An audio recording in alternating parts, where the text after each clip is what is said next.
Welcome to the Accounting Arc Podcast, where analysis, reaction, and comedy collide to tackle the big topics from the world of accounting and beyond. Join our trio of transformation agents as they discuss the hottest topics in and out of the profession, from breaking down industry trends, to reacting to everyday events, to uncovering the hidden humor in numbers. With wisdom, insight, and a dash of levity, they're proving that accounting isn't just about the numbers. It's about life. Because after all, accounting is in everything. The Accounting Arc Podcast starts now.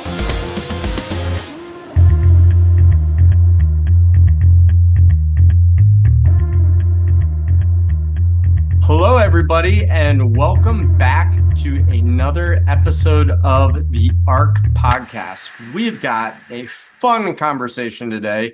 I'm sure it's a conversation many of you are probably having, or at least are overhearing, about artificial intelligence and how it is impacting our profession. Is that a good thing? Is it a bad thing? Maybe somewhere in between.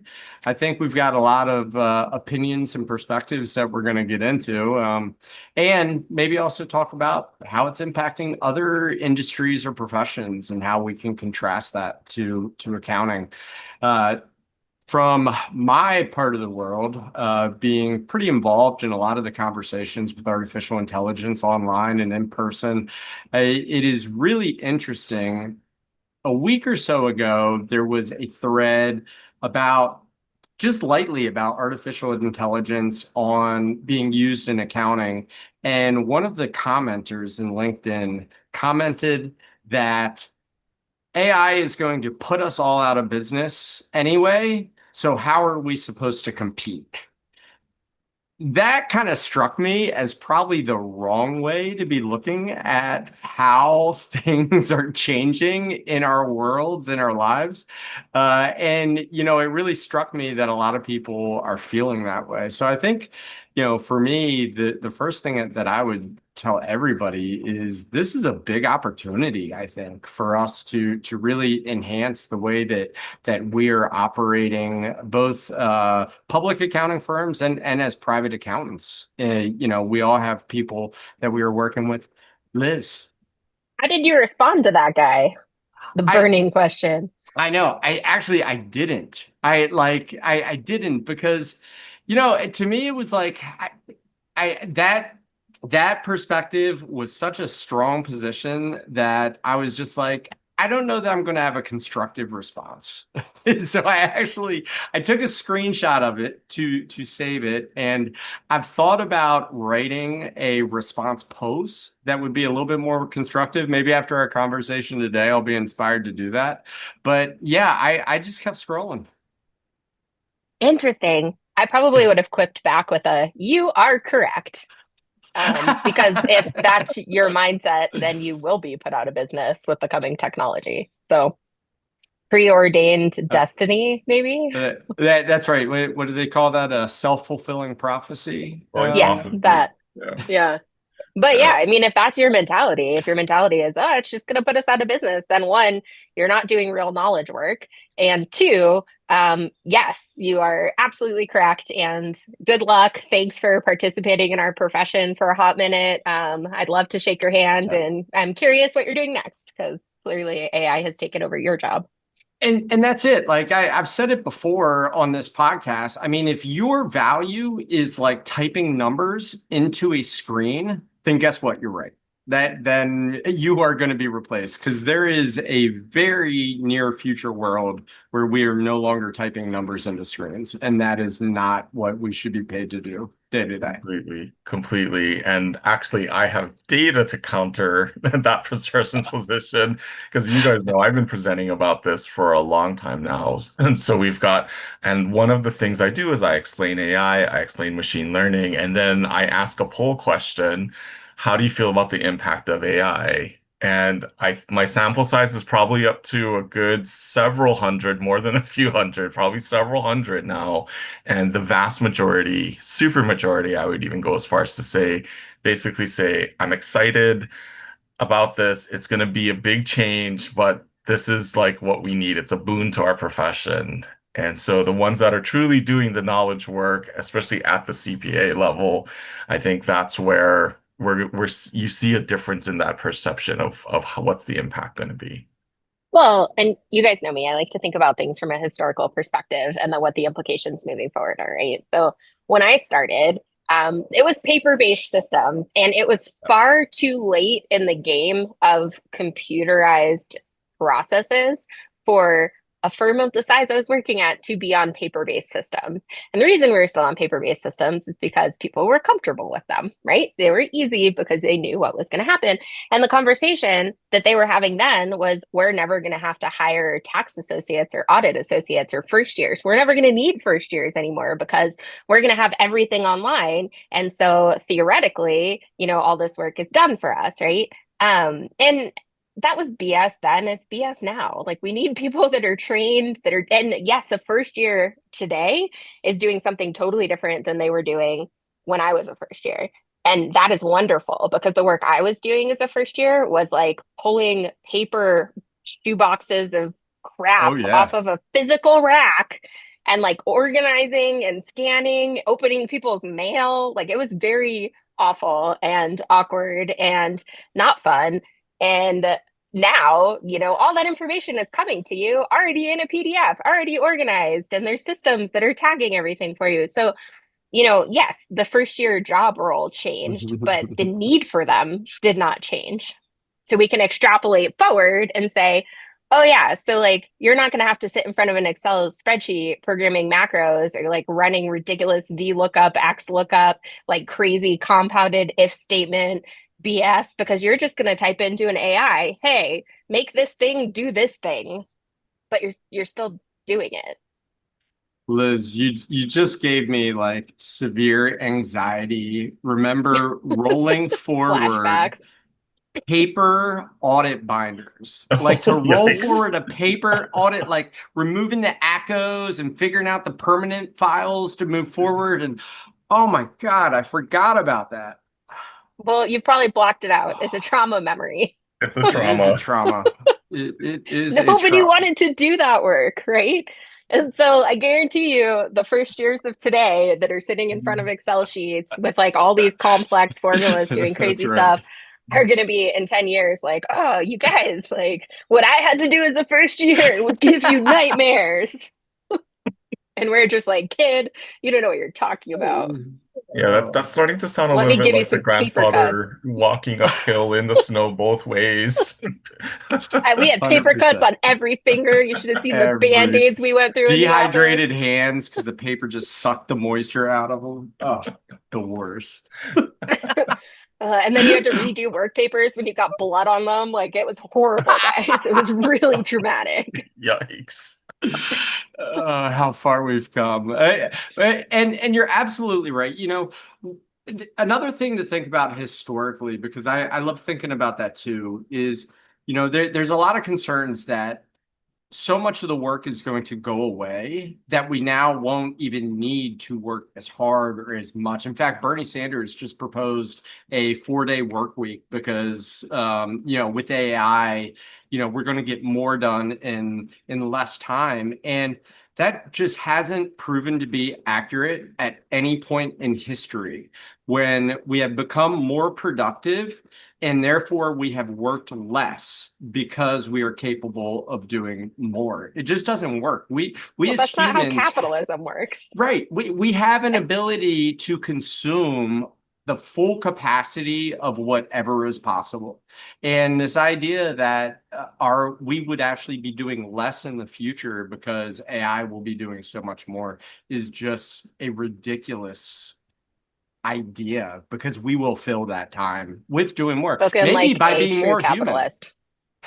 No, that is a fully 100% capitalistic viewpoint, which is business should take up all of the capacity you have for business. I didn't say it should to be productive. I didn't say it should. I would love to like work 1 day a week and then not the rest of the time. It's just not reality. That's just not what society has done historically. Right, because capitalism. Sure. Yeah, see, I'm kind of on Liz's side. I think that's been very much a focus if you look at the boomers, us, Byron and I, as the Xers, because I think Liz, you're a millennial Yeah, technically, right? yeah, You're on I the am other a side. millennial. Geriatric That's millennial. very much that that view compared to you look at the next generation coming in that is more focused on that we keep talking about it, the work-life balance or now the work-life integration and deprioritizing having to make as much money as possible in the capitalist mantra. Yeah. Well, and I think the other side of it is value, right? So historically, when things have gotten easier to produce, the price has decreased, right? Which has led to a requirement to produce more to be able to maintain the same level of value in the marketplace, and value being attributed to dollars in this, example. And so if we look at it from like an economic perspective, yeah, generally prices reduce as things get easier. Now, the way they're pricing the use of AI models and the way that we will have to spend to be able to create more does not lead to the same reduction in price or reduction in value that, let's say, the Industrial Revolution did, right? Or even like if you just look at something like the price of TVs over the last 20 years, right? Like the ability to produce that technology has just gone like, right?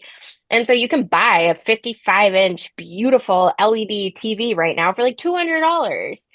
10 years ago, 15 years ago, that was like 2,500, and it was nowhere near the, display that you have today. It was LCD, they were heavy, they were flat screens were like, this is insane technology, right?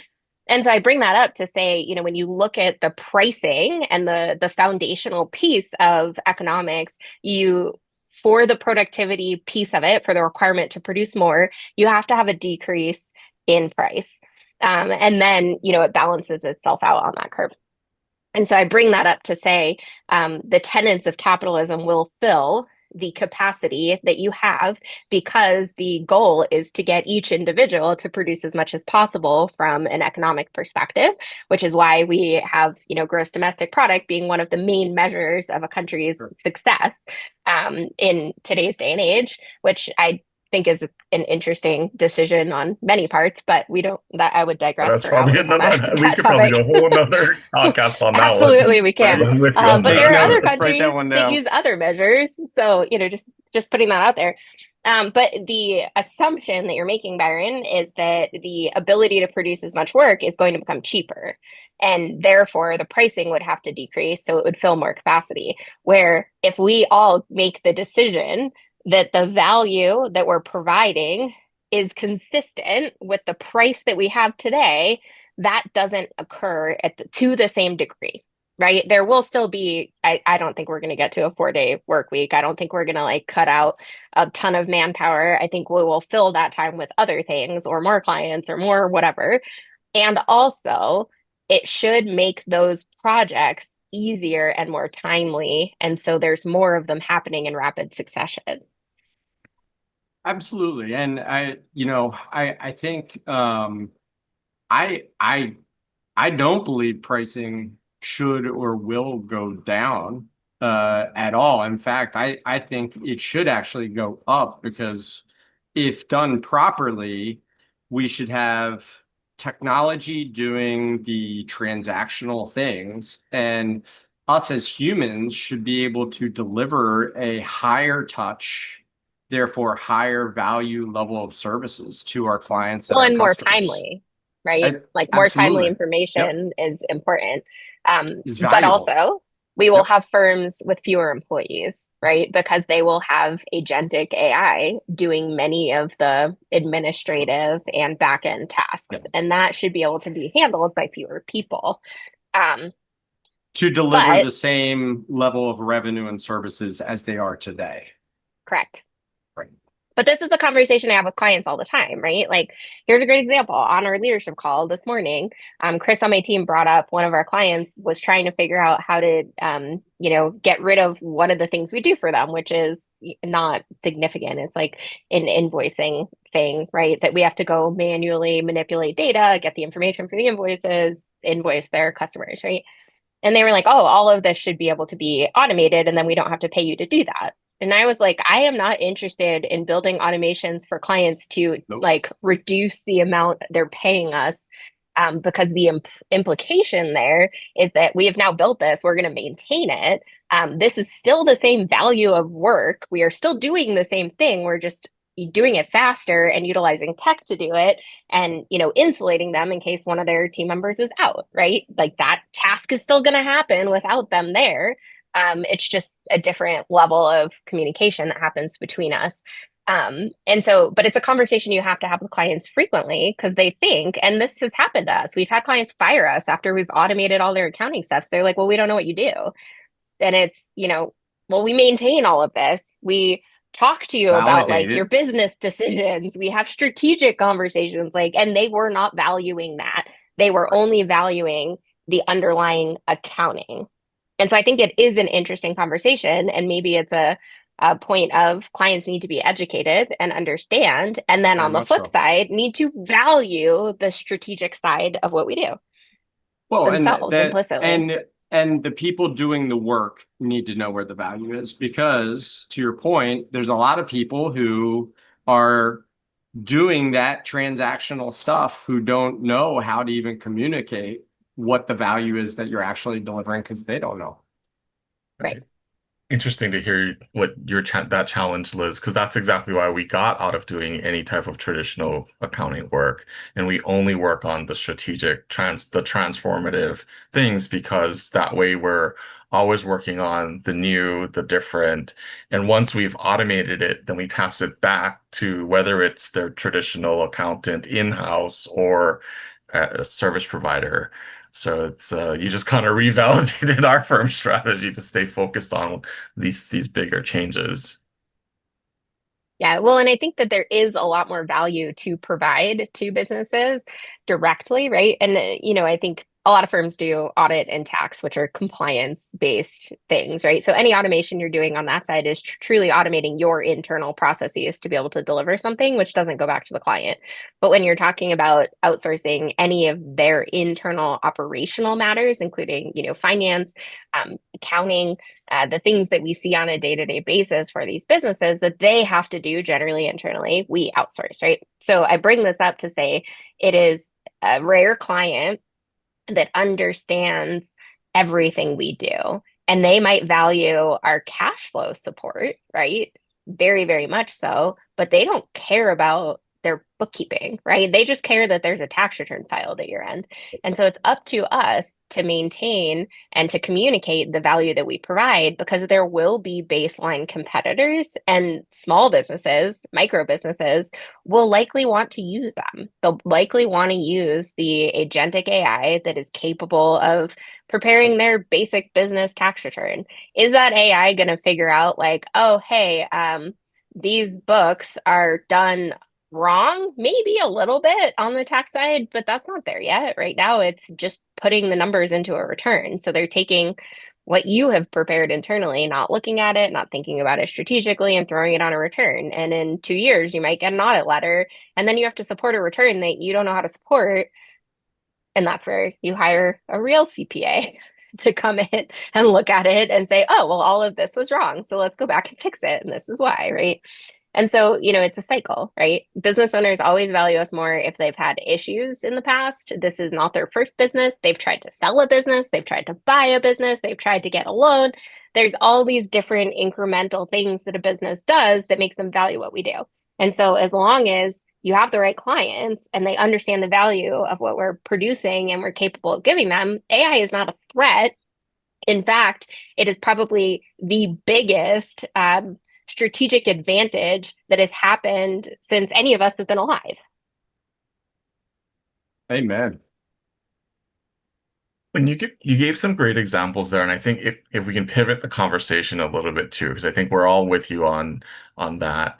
One of the criticisms I keep hearing about our profession is that we are not innovative, that we're not willing to adopt the bleeding. I'm going to put the word bleeding edge technology, because everyone thinks we need to be on that bleeding edge. You've given some great examples where we're adopting the technology and what we're doing And I think when we start to look outside of our profession, if you were to compare us to the doctors and the lawyers and even the teachers and the engineers, I'm like, I Sure. think we're quite far ahead in really working with these things. And when I start to look at what AI is going to do, it really makes me wonder, like, are we going to need IT people, or how many IT people are we going to need? Because there aren't as many client-facing strategic decisions that they're making. I mean, we're at the point, even in my firm, where we have a team in Vietnam that does all of our application development. And I'm like, I don't know how many of those we're going to need, because myself and one of um, our lead technical people, I'm like, there's some tools out there now. We might be able to just automate the majority of what they're doing.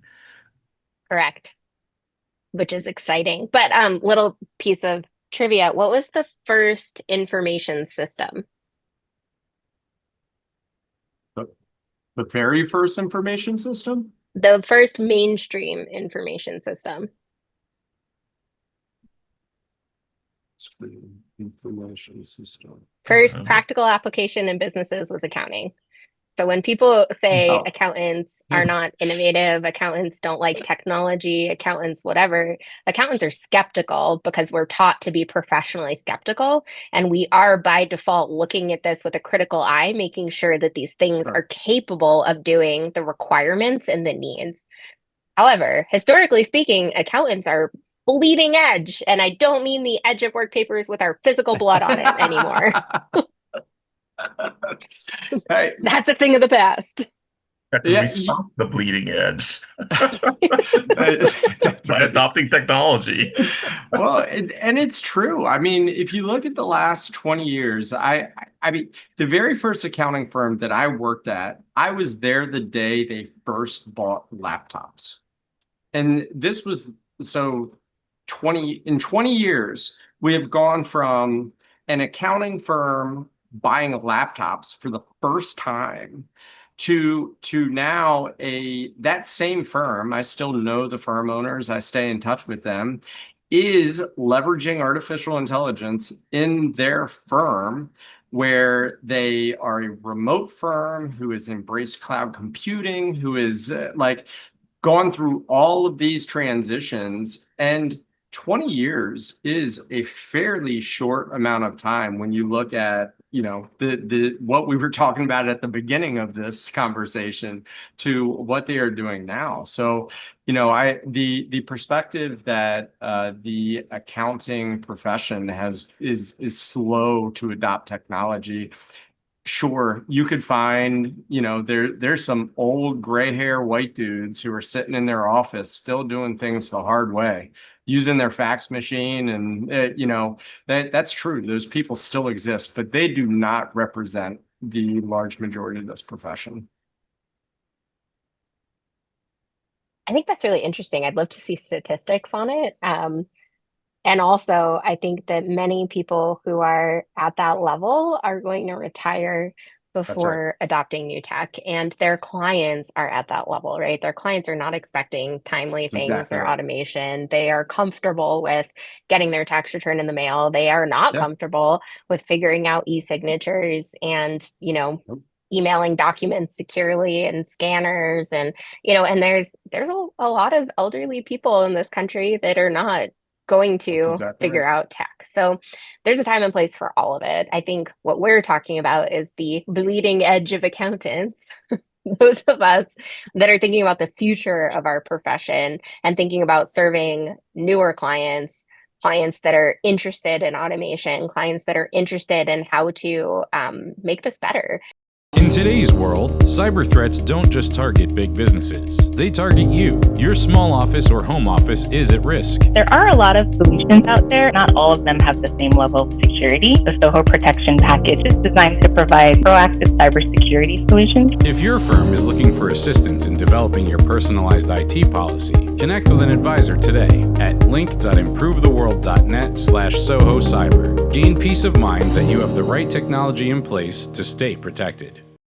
And AI only supports us. That's the thing that kills me when people come at it with a they're gonna take us down. It's like, great, let them take you down. I don't think we're gonna have an AI system that prints a tax return and mails it and collects documents physically and sits down with somebody and holds their hand and explains every single line item of a tax return, right? And that's what a lot of people want. Like, so, going back to that guy, maybe he won't be put out of business. Maybe that guy will stay in business because he has a specific clientele that expect that level of service and that's what they want, right? But that's not everyone. Well, and that's no, not it's the not. younger generation. Yeah, without a doubt. And I think, part of the challenge is for a lot of people, there are a lot of people, not just accountants, who would love to sit in their office, do their work, and leave, and not have to talk to human beings and not have to interact with humans. And so therefore, when they see like transactional solutions coming, it threatens their ability to sit in their office and not talk to human beings because the only thing they do is transactional type stuff. But the reality is, for all of us who see the value of sitting down with somebody and explaining every line on their tax return, sitting down with somebody and brainstorming their desires to build a business or start a business or their strategies and have those conversations, we see the opportunity to spend more time doing those human level things, which people really want and value much more than checking boxes and clicking send. We do have to recognize that we need both, though, because that's been one of the things I think, and especially with the three of us being very client facing and having these types of conversations, I think our bias is towards, those people with the communication skills that can have these client conversations. But for AI to be trained to do a bunch of this, we do need some people. I'm not saying we need a lot, but we do need some people that are there doing the at the desk work of tagging, coding, making sure the verifications, all that stuff. That's the one sitting at the desk back there working with the AI or even monitoring the AI and kind of looking at that. Now that's currently, if I were to use the thing, I would say like 80% is there and 20% is the client facing. Of course, we probably are going to see that flip where it's really only that subset that's doing that training is really going to be that backside. And the rest of us need to be in more of this advisory client facing piece. So, Donny, when you're thinking about like automating something and you're pulling in like a ChatGPT or a Claude or something into the automation process, what do you tell your team to do in terms of prompt design? In terms of prompt design, I don't know what you're asking. Okay, so I'll backtrack. I was thinking you probably were on the same page as me with this, but when we're building like an end-to-end automation, right? So we're pulling data in from something, we're feeding it through an AI system, sometimes two, sometimes three, checking each other's work, doing different things. The way that you prompt those AIs inside of that automation changes the output drastically, right? And so you need people with significant knowledge and experience to be able to draft those prompts and then validate or invalidate the data output, right? Yes. And then have that compared to multiple different models to be able to get the best information, the best, predictive analytics, the best of the best, right?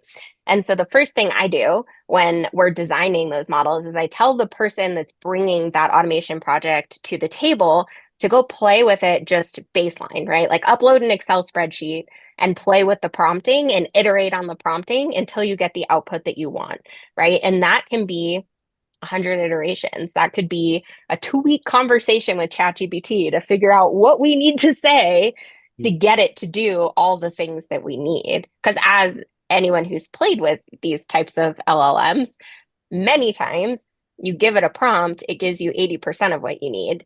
Then you give it a second prompt, it takes away 10% and adds another 10%. And so you're still at 80%. And then you give it another prompt and then it takes away 30%. And you're like, why is this happening? Right. And it's happening because these are learning models. Like they're not perfect. They're like a child, right? Like you have to train it. Like humans. And Humans do the same thing. Right. Yeah, exactly. But it's like when you tell your kid, go brush your teeth, put your PJs on, get ready for bed. And they come back, with a Halloween costume on and sunscreen. And you're like, it's 8 o'clock at night. What do you need sunscreen for? And they're like, oh, that's morning routine, right? Not nighttime routine. And so AI models are the same way, where you have to actually figure out what your prompt is, how to train it, where you get. And so the first thing we do, sorry, that was a whole explanation to get back to when we're thinking about building these types of automations and integrating the AI models in 1, 2, 3, 4, sometimes 5. That's probably the most I've ever done. You have to get the prompts right on all the different systems, and they're not the same. They're never the same. They're never the same for 2 projects. It takes a lot of learning. It takes a lot of data. It takes a lot of time and examples. And so that's step 1 that we do is like, go figure out this prompt, go figure out what the process is, document it as much as possible, give examples of output, build the training data, basically. Yep. So I think I think we are on the same page. You're agreeing with me, right? Because that's a different skill set than per se the client-facing skill set. Yes, exactly. Well, Right. and so- I actually one moment I would argue that skill set is called good communication, which is also the thing that a lot of those people who want to sit in their office and not interact with human beings aren't necessarily strong at it as well. So it's, I think, the AI skill set of the future is very much linked to strong communication skills, because now programming is natural language. We are no longer writing code. I would disagree with you on this. I would say that yes, it does require good communication skills, but most of the people that sit in the back office have extremely good communication skills. They just don't want to use them. And that is a different thing, right? Like in my experience, and we can go try and find data to validate this, introverts are actually exceptionally good at communication because they want to limit how much time they spend communicating. So instead of going around and around and around and talking about pleasantries and BS and whatever, they're like, here is all of the information. It is organized. This is what I need you to do. Here's your room for response, right? And that's the skill set that does extremely well with AI prompts.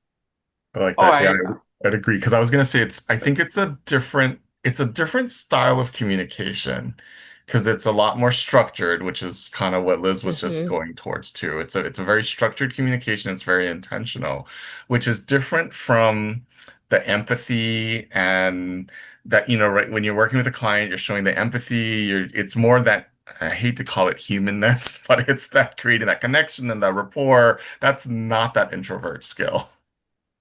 Right. That's But fair. it's picking up on, when you're delivering information to a client, it's picking up on what they value and not continuing when they don't value something, right? And so you do need people extremely good at communication, but they have to be extremely good at technical communication that is organized. And so the whole reason I brought up this whole thing to begin with was to support what you were saying, Donny, which is we still need back office people doing these things and automating these systems. And we're not going to have a one box fits all SaaS ecosystem the way that we do right now, because coding is getting cheaper. It is so much easier to build and customize a system to exactly your specifications and needs. And so the future firm will have different job roles than we have today. People will be in departments that don't exist, that we don't have titles for. There will be a whole process for developing all of these automations, maintaining these automations, utilizing AI. We are not going to have an AI just do all the AI moderation, right? Like you have checks and balances, absolutely. And also there will still be a whole staff and a whole stack of people doing things that are knowledge work that utilizes our skill sets and our training and will require CPA licenses at some point, right? So yes, I agree with you. And I do think for at least the short term, we'll see 80% in the back office, 20% in the front. And then I think it'll slowly slim down, but I don't think it's going to slim down to 20/80. But we'll see. Well, and to your point, it's so much of this is to be determined. Like we don't know. We don't Right. like we just do not know. And much like the things that all 3 of us are doing today mostly did not exist in any way, shape, or form 20 years ago. So while there are things that absolutely are probably going to go away due to AI, there is a world of things that is going to arrive that we just don't even know what that is right now. Right.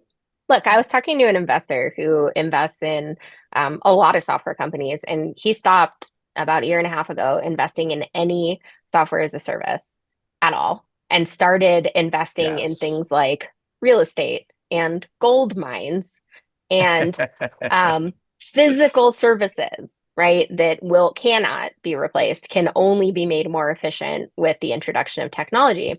And we had a really interesting conversation about that because his hypothesis is SaaS is dead. Like the only customer for SaaS going forward is consumers, like individual people. And while I don't know that it's that extreme, it was a very interesting and academically challenging conversation because if you think about the extrapolation of where we're going, any business of size, so let's say they're doing $1 million in revenue, will be able to afford to create their own automations and their own internal tech stack and their own whatever they need in the near future, which means that the customer base for traditional SaaS companies is rapidly shrinking. And the only people that likely won't go out of their way to create their own apps is individual people that are too busy doing their day job, creating apps for their business, right?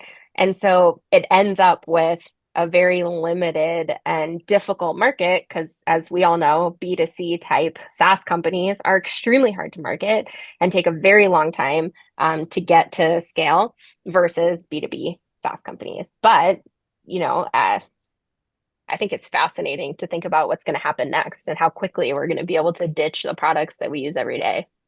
This dovetails the conversation Donny and I had a couple weeks ago about vibe coding and the future of personal software. I listened to a podcast episode recently that the guest was a 91-year-old retired electrical engineer who vibe coded an entire software solution for his church, and it was awesome.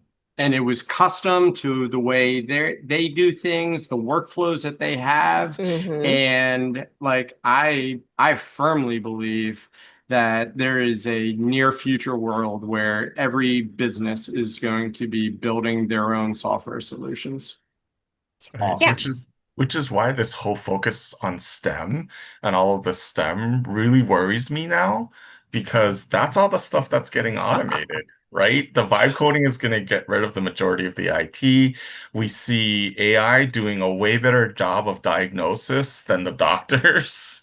I mean, the reliability there, I wouldn't put the treatment plans in there, but the reliability of the diagnosis is there, which is also the research that the scientists are doing as well. I mean, the efficiency on the AI side that we're seeing that.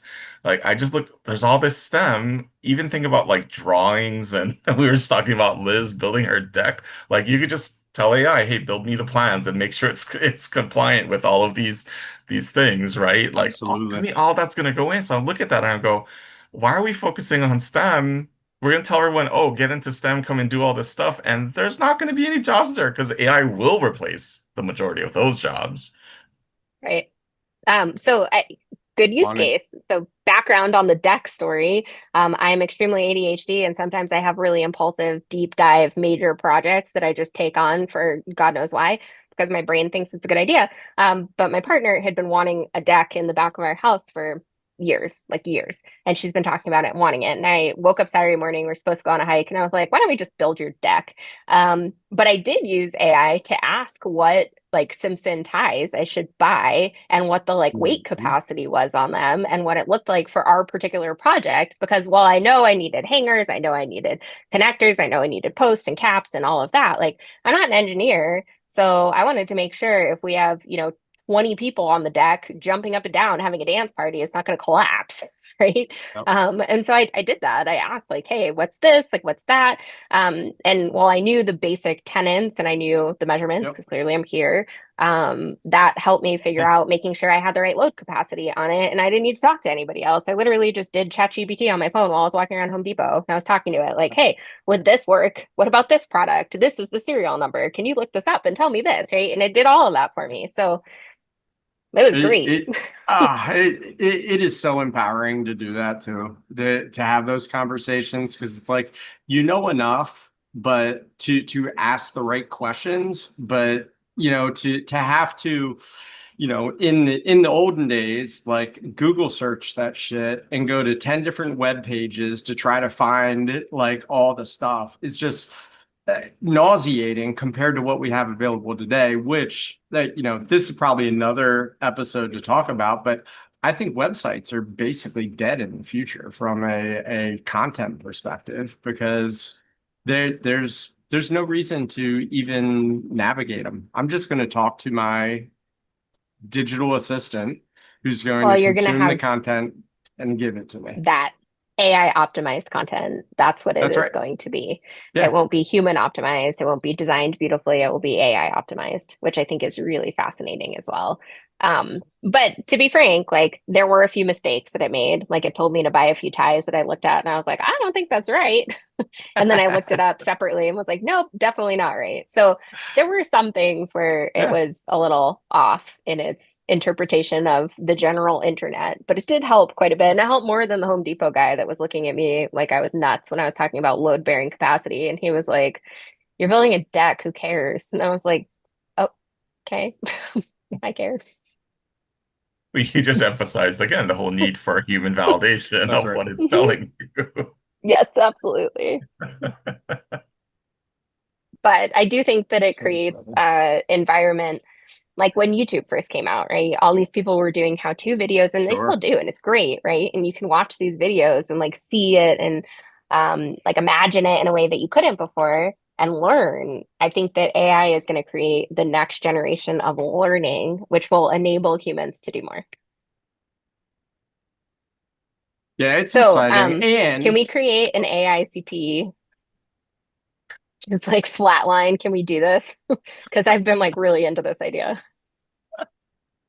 let's go. And so the point, I think, to summarize all of this is AI is very much an and we need to embrace it. This is change, this is opportunity.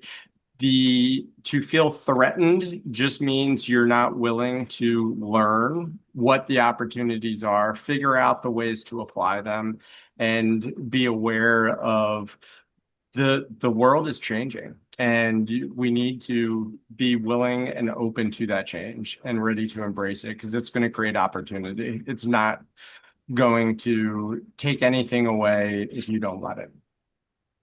And to add to that, I think the biggest change that this is compared to other technology that we've been discussing is it's happening much, much, much faster. So unlike the other ones where you could kind of wait it out, I don't think this is one that you can wait out. No, the rate of change in the curve is extremely fast. And if you're behind now, it will be so much harder to catch up next week. And I think the biggest thing anybody can do if they haven't already is go start playing with these language models. GPT, of course, is a great one. There's tons of sub GPTs in there you can play with that people have coded and given a whole bunch of knowledge to give you a higher level of a starting base. Perplexity is one I like for research because it cites all of its sources. It's really cool. If you haven't played with BlueJ for tax research, it's amazing. It even writes your tax memos. It writes your emails for you when you're trying to figure something out for a client. Like, it's mind-blowing how incredible it is at interpreting all the IRS code and interpretations and letter rulings and everything. And it gives you it all in a list with links. So you could just click on it and it opens it for you. It's the best research tool I've ever played with on the tax side. Claude is a great one, very similar to GPT, but it has a little bit more in terms of its ability to write cleaner, be a little bit more professional in that manner. It doesn't use all the like lines. I don't even know what those are called, but they're everywhere. Yeah, it's not filled with M dashes and you're just like deleting them out of everything. But yeah, there are tons. Like the step one is just go play with them, prompt it for something. Or for the ones that aren't, at least don't stop the people that you're working with from playing with them, because that's the Right, other don't thing. discourage You're it. throwing up all these walls, and you're like, stop throwing up the walls. You should have learned from the internet and social media. Blocking it is not going to make it go away. In fact, it causes more disruption when you try and block it. Well, because they can just ask on their phone how to hack through it, which I can tell you STEM education is great because it taught my son how to hack his own school computer so that he could watch YouTube at school whenever he wants. And he's 8 years old. So like, I still believe in STEM education. I think it's awful that he did that. Side note, but also I'm a little proud of him. That's right. And you know, there's no excuse with respect to generational type stuff. These tools are very accessible for all generations. Like I said, I saw the podcast with the 91-year-old who's vibe coding. I've taught my mom how to use ChatGPT. I've talked to plenty of accountants who are in their senior years of the profession who have started using these tools and they love it. So there's no excuse based on age. This is accessible for everybody. Well, and it's accessible for people that have accessibility issues as well, right? Like you can talk to it and have it talk back to you. Like it allows you to use and interface with the technology in new ways that open up a lot of doors for people with disabilities as well, which I think is really awesome. I was going to emphasize that talking feature too, because Liz mentioned it, because I think that's the easiest. It's like having a conversation. And the great thing is that no one's watching you. So you can ask the wrong question and it may give you a stupid answer and you go back, oh, that was a stupid question. I didn't ask that right. You put your AirPods in. No judgment zone. People think you're on the phone with somebody. Like they're not going to judge you, right? It's one of my favorite parts. You can ask all the dumb questions. No judgment. Yeah. Anything about the Roman Empire, it'll totally answer you. And on that note, I think we have wrapped up a really great conversation. Thank you, everyone. See you next time. Thanks for joining on AI.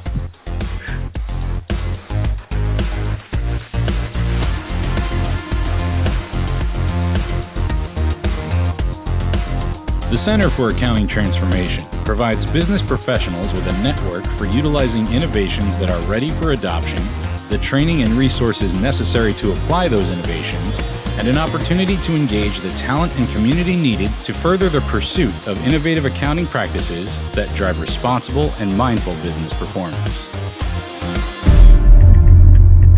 Find out more at our website, www.improvetheworld.net. And if you're interested in sharing your own transformation stories, please contact us there.